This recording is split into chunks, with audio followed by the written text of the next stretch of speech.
A veces cuando tú hablas con los desarrolladores, cuando hablas con los industriales, de pronto ven y siguen viendo, y sobre todo del tercer mundo, ¿no? Hablamos del tercer mundo, hablamos de México, ven a la parte del cuidado del medio ambiente como una idea romántica, como una idea lejana, como, pues, ahí díganle a otros, porque yo ahorita voy a hacer mi negocio y quiero hacer dinero, ¿no? ¿Cómo ves esta incomprensión, estos dos caminos que siempre ha tenido como el mundo, pero que lo estamos viendo ya en crisis, que ya está haciendo crisis? A ver, yo llevo 50 años de investigador en la UNAM en los temas de ecología. He escrito varios libros.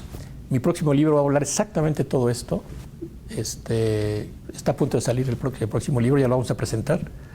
Y, a ver, es que el tema ambiental hoy es, desde nuestro punto de vista, el tema ambiental es el tema nodal, no solamente de México, sino del mundo entero, porque plantea una crisis que es irresoluble si no se cambian buena parte de los paradigmas que mantienen esta idea de progreso, de desarrollo y de modernidad que tiene que ser cuestionado a fondo. Necesitamos un cambio total de mentalidad y de manera de ver el mundo. Y en ese sentido, pues sí, es demasiado subversivo el tema ambiental, aunque parece como muy tranquilo, ¿no es cierto? Sí, y esto está en todos lados. Es beligerante. Es beligerante. La reacción que hubo y la actuación de Brenda, la niña sueca, es totalmente comprensible, y la reacción que hubo de 7 millones de ciudadanos en 150 ciudades del mundo es un reflejo de la preocupación, sobre todo en el primer mundo que existe ya, del problema global. El cambio climático no se ha detenido para nada. Después de 20 años de discusiones, estamos en discurso tras discurso tras discurso. Yo cada vez creo menos, en realidad, en todas estas reuniones internacionales, porque no se está entrando a realmente solucionar los problemas. Y la problemática avanza. Estamos ya entrando a fenómenos irreversibles. Los datos de los últimos meses son 63 grados en Kuwait, 63 grados, un ser humano no lo resiste ya. 45 grados en París, rompiendo todos los récords. Sí, el verano pasado. Este año, ¿no? Este año. Sí. Ha sido, este verano, digamos, fue en Europa ha sido muy fuerte el tema. Y sequías, inundaciones, huracanes, todo esto es parte de, digamos, el desequilibrio que ha generado el ser humano. Y no solamente el ser humano, sino finalmente es una pequeña élite la que ha provocado todo esto. Y estamos en una situación muy difícil. Y sí, este es, digamos, el contexto global en el que yo no me puedo dejar de mover porque yo lo he estudiado toda mi vida y digamos, y no es una propuesta alarmista que surja, digamos, de ciertas percepciones subjetivas, es el resultado de la investigación científica. Ahí están los datos duros, incluso los reportes de los científicos sobre el tema del clima son muy cautos. Adentro hay una discusión entre posiciones mucho más exigentes que dicen que esto es mucho más alarmante de lo que se piensa, ¿no? En esa parte, tú dices que ya no crees en las COPs, ¿no? En todas estas reuniones. Pues no, o sea, finalmente no llegan a nada, es como pura diplomacia, turismo ambiental, pues el show de los globalifóbicos, y pues hasta ahí se queda. O sea, no hemos visto más. Sí. ¿Qué hace falta? O sea, y bueno, ahorita pasamos a qué se está haciendo, si se está haciendo algo con la CEP. Sí, sí, no, aquí aprovecho para hacer un anuncio. A principios de junio inauguramos una exposición en Chapultepec, la Semarnat, que es una propuesta esperanzadora. Voy ahora ya a la parte positiva, digamos, ¿no? Bueno, México es uno de los países uno de los países más importantes en cuanto a proyectos alternativos de sustentabilidad. Y, ojo, casi todas realizadas por comunidades indígenas.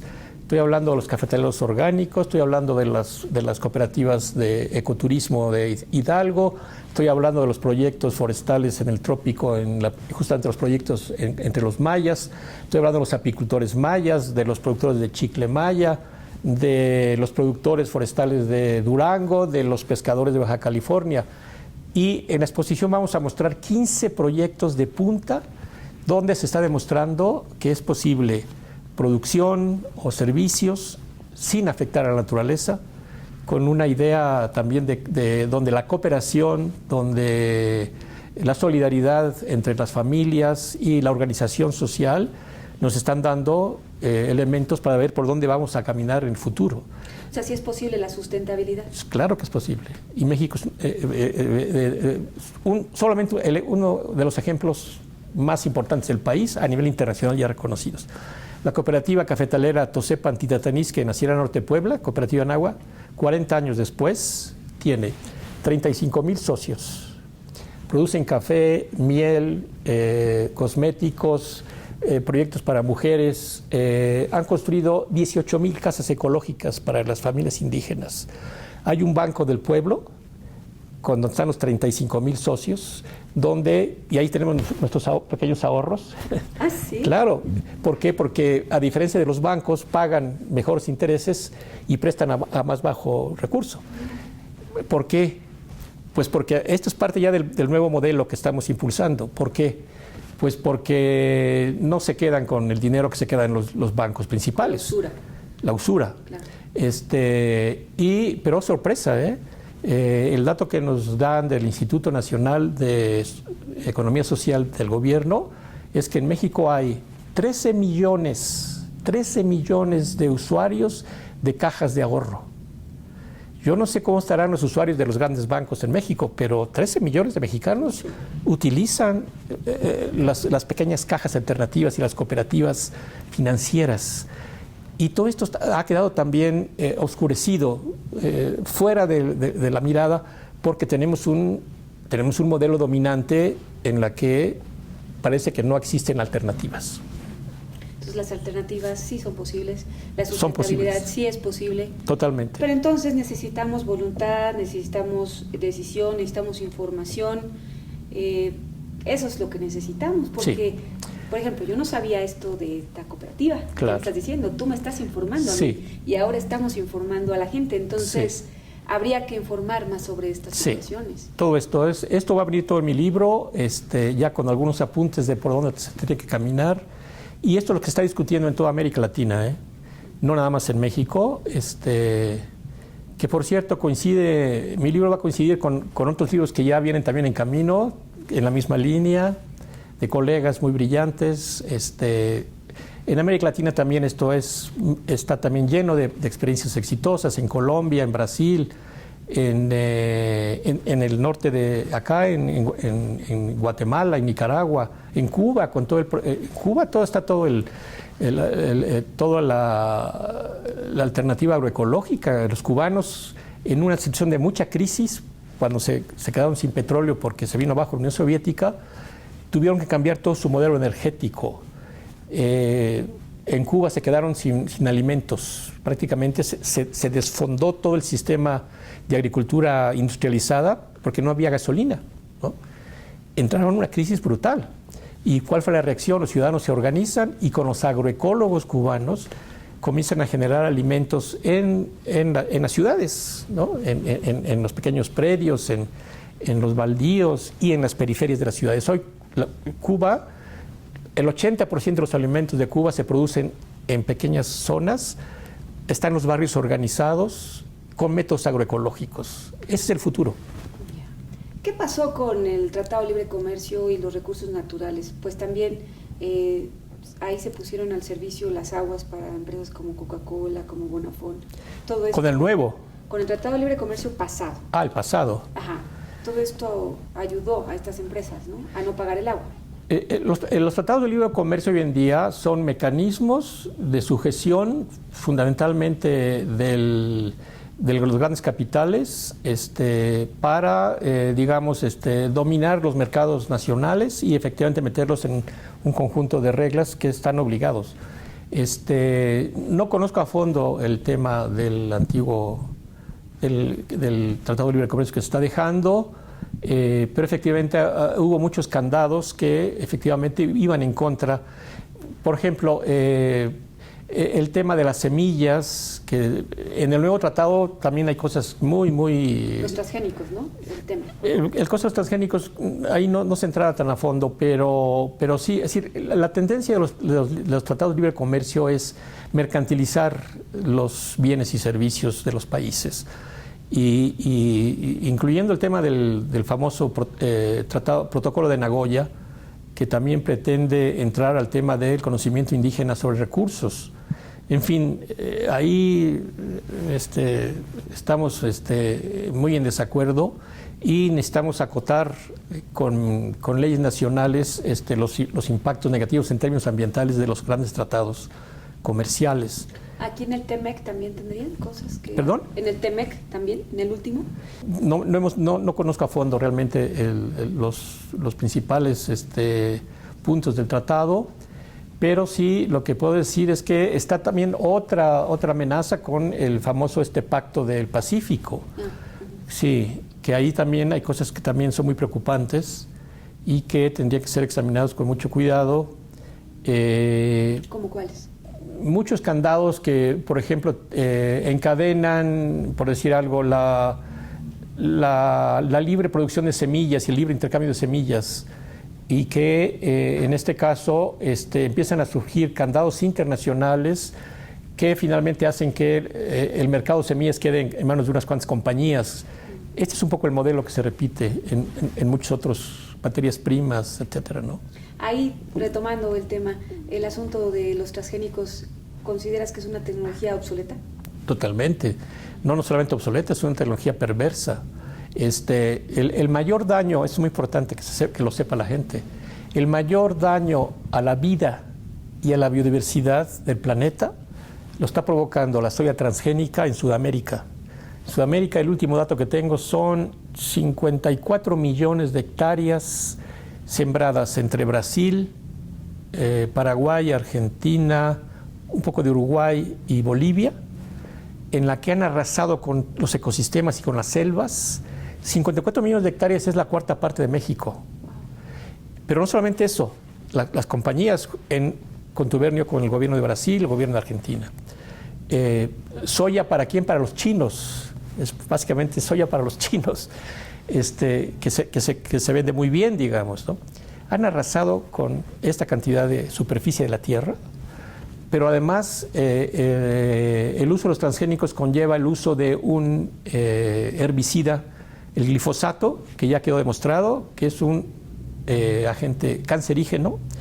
En Argentina y en Brasil rocían las grandes áreas de soya con el glifosato y a veces rocían escuelas enteras.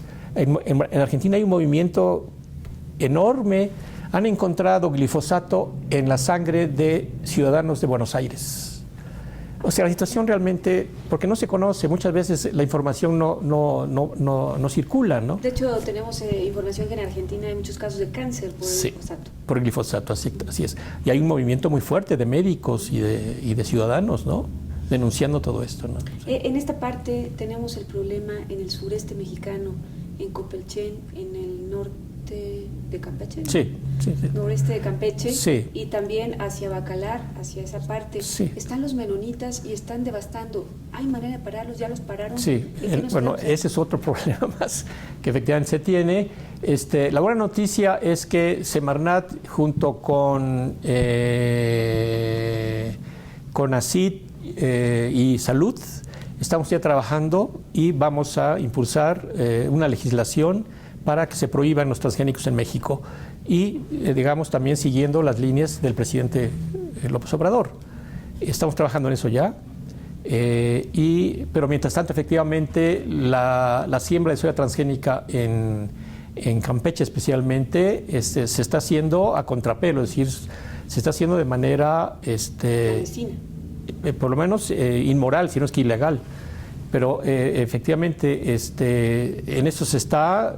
Hay también un movimiento de los productores de miel, porque sabemos que la soya transgénica contamina el polen de las plantas que utilizan como recurso para la miel, y eso les impide su venta en Europa, por ejemplo, donde son muy estrictos, efectivamente. Pero el movimiento en 2 semanas yo voy para allá y tendremos una reunión con las organizaciones de productores de miel de todo el estado, de toda la península, para ver el problema de la soya. ¿Sí? Pero sí hay manera de frenarlos, sí hay manera de quitarlos, de detenerlos. Yo no sé si tengamos dientes para hacerlo legalmente, pero pero al menos. ¿Cómo llegaron ahí? ¿Perdón? ¿Cómo se pusieron ahí? No, bueno, porque los menonitas del norte del país se movieron no solamente al sureste de México, Belice, Guatemala, sino también fueron incluso están también en Bolivia. Y efectivamente, pero también ya nos enteramos que también ya hay problemas de cáncer con los propios menonitas. Y entonces, no lo tengo muy a fondo conocido esto, pero pues entraremos a dialogar con ellos y esperemos que haya un cambio de actitud. Y convencerlos, ¿no? Y convencerlos, a lo mejor que sí, tengan otros cultivos. Así es. Pasamos a la política científica. Ha sido un inicio de sexenio pues muy rudo para el CONACYT, y bueno, pues la doctora María Elena Álvarez pues ha tenido ahí muchos comentarios a favor y en contra y demás. Pero ¿tú qué piensas? ¿Piensas que hay una mafia de la ciencia que está moviendo las aguas y no quieren dejar que una mujer esté al frente del CONACYT, o que hay intereses muy fuertes, que se repartió mucho dinero a empresas y a otras partes? ¿Qué pasa? Sí, no, eso está, pero yo digo, sí, ahí está, bueno, la misma directora de CONACYT ha mostrado datos y pruebas de efectivamente una gran cantidad de fondos de CONACYT se fueron a grandes empresas, es absurdo totalmente. Y a ver, el mundo de la ciencia, como el mundo de la iglesia, el mundo del gobierno, siempre hay grupos elitistas y minorías y sí, grupos de poder. Yo lo he visto a lo largo de mis 5 décadas como investigador. Mejor no digo lo que voy a decir. Dilo. No, pues en todos lados tenemos efectivamente capillas y grupos de poder en casi cada área de la ciencia. Catedrales en casi cada área de la ciencia.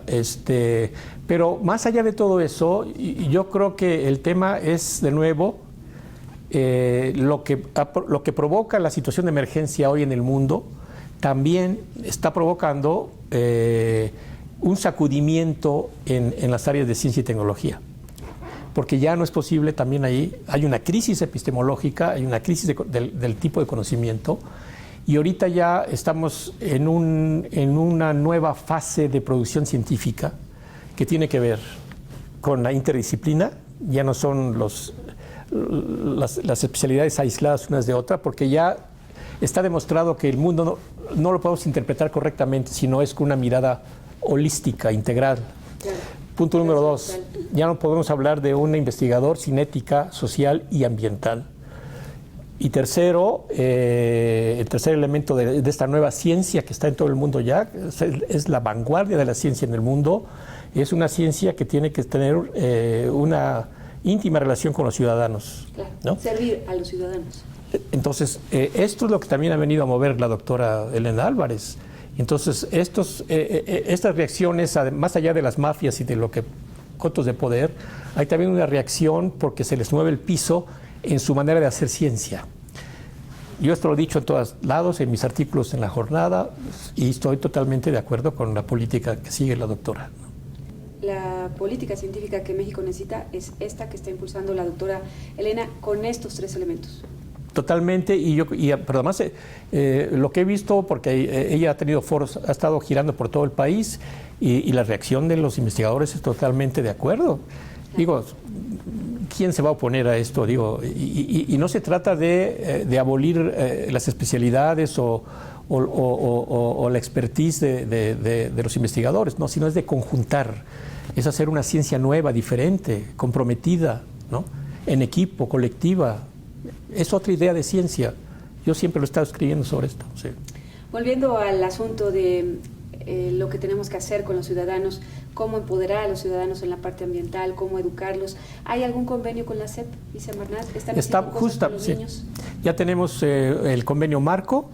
Yo creo que en los próximos 10 días vamos a a firmar con el secretario de Educación Pública un convenio Semarnat Educación. Aquí es otro tema importantísimo porque efectivamente lo estamos viendo, las nuevas generaciones y la de los jóvenes y niños son los que van a enfrentar en los próximos 30, 40 años una situación muy difícil. Ellos ya lo están percibiendo, lo vemos con nuestros hijos clarísimamente, su preocupación por el futuro es tremenda. Aquí el gran kit es cómo poder hacer que los jóvenes y los niños estén informados sin generar una reacción de angustia, de desesperación, de desilusión, y que en vez de que los paralice, logren entrar en una acción para salvar la situación. Entonces, por eso hay que darles elementos esperanzadores, ¿no? Sí, aquí hay que ser muy cuidadosos justo por eso, porque pueden caer en depresión muy fácil. Totalmente. Ante un panorama negro, claro, ¿no? Que realmente está muy difícil. Así es. Ese es un punto que aquí tenemos ya, estamos reimpulsando. Aquí también en Semarnat prácticamente desmantelaron la parte de educación ambiental, los últimos gobiernos. Quedó al mínimo, no se imaginan, el presupuesto es nada lo que tenemos para educación ambiental y lo estamos reimpulsando porque es una parte esencial de la política ambiental, ¿no? Entonces, este convenio con la SEP va en ese sentido. Así es, sí. Y en esa parte, ¿la corrupción que encontraste aquí? ¿Cuál? ¿Corrupción? Hasta eso, pues no mucha, aunque en este edificio en el que estamos... Es muy costoso, ¿no? Es un edificio muy costoso, estamos comprometidos 20 años a pagar millonadas al año, porque ese es un caso de corrupción clarísimo, conflicto de intereses. Este edificio, el dueño de este edificio tenía relación con un antiguo ministro de Medio Ambiente. Fue una concesión que se dio, estamos amarradísimos. ¿Cuánto pagan al año? No recuerdo, pero son muchos millones de pesos al año y todo lo que ustedes ven alrededor, muebles y computadoras, todo está rentado. No podemos hacer nada. Ese es el primer acto que yo encontré indignante de lo que dejaron los gobiernos anteriores. Sí. ¿Este edificio quién lo compró? ¿En qué gobierno se compró? ¿Perdón? ¿En qué gobierno se compró? ¿En el pasado o en el anterior? En el antepasado. En el Calderón. Y algunas cosas más de corrupción, supongo que ha de haber más. No, en general creo que no. En todo caso había diferencias de percepción hemos movido como el 80% de los principales cuadros que existían antes, pero no hay mayor cosa. Allá. Bueno, los retos del 2030 es los famosos objetivos del milenio, ¿no? Del milenio, sí. ¿Ahí cómo estamos? Lo del 2030. Sí, el 2030. Sí. Ya lo escribí también en un artículo, está bien, estamos entrando, esto no lo lleva Semarnat, el programa 2030, lo lleva Presidencia y Relaciones Exteriores. Estamos entrando, nosotros estamos ya responsabilizándonos de varios de ellos, pues vamos a avanzar, esperemos que no sea uno más de los tantos programas internacionales fallidos, lo tengo que decir abiertamente, y bueno, pues estamos colaborando con Presidencia y con Relaciones Exteriores. Como científico, ¿estás realmente requiriendo más científicos aquí a tu lado? Casi todo nuestro equipo, los principales cabezas son gente que viene de la academia, casi todos son doctores en una u otra razón, pero también del movimiento ambientalista. Ese es como el rasgo doble de los principales colaboradores. Sí. ¿Y alguna recomendación para niños y jóvenes que quieran como hacer activismo en la parte ambiental? Sí, bueno, aquí también hay otro dato esperanzador. Nuestra página de Facebook tiene casi 1 millón de seguidores y en Twitter tenemos casi 600,000 seguidores. Le estamos metiendo mucho apoyo a la parte de comunicación.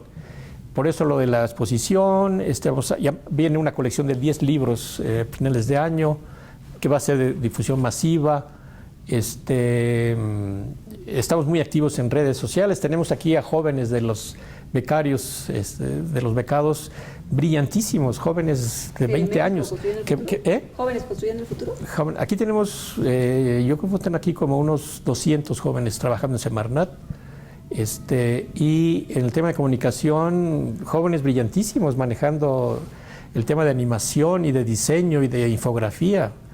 Estamos muy contentos. Estos jóvenes realmente le están echando muchas ganas, ¿no? Entonces estamos también en el tema de comunicación, muy empeñados en que esto llegue a la gente. ¿Cuál sería tu legado después de pasar por la Semarnat? Uy, es una pregunta difícil. No, pues por lo menos dejar, digamos, pues primero una administración honesta y ordenada, digamos, y sobre todo basada en información científica y tecnológica de calidad, y segundo, volcada a la defensa de los ciudadanos.